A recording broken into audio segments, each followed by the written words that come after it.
இரத்த குறைபாடு நிறையவே லேடிஸ்க்கு ரொம்ப ப்ராப்ளம் நிறையா இருக்குங்க. அனிமிக்காவே இருப்பாங்க. அதனால் மற்ற இஷ்யூஸ் எல்லாமே உடம்புக்கு அதிகமாக வரும். ஓவர் டயர்டாக இருப்பாங்க, அடிக்கடி மயக்கம் வரும். இந்த மாதிரி பிரச்சனைகள்லாம் தீர்க்கணும்னா நம்ம உணவுகள்லேயும் கொஞ்சம் கவனம் கொடுக்கணும். ஏற்கனவே டேப்லெட்டு, டானிக் அந்த மாதிரி நம்ம ப்ரிஸ்கிரைப் பண்ணி டாக்டர் கொடுத்துருந்தாலுமே நம்ம ஃபுட்லேயுமே கொஞ்சம் கவனம் செலுத்தணுங்க.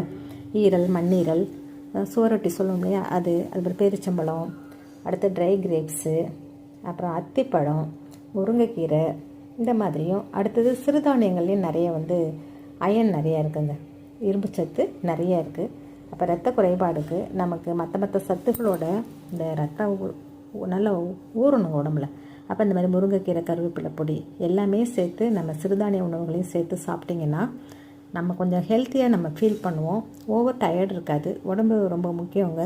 உணவே மருந்து அப்படிங்கிற மாதிரி ஆரோக்கியமாக நமக்கு முக்கியம். அப்படிங்கிறப்ப உணவில் நம்ம சரிப்படுத்த பாருங்கள். ட்ரீட்மெண்ட் எடுத்துக்கோங்க.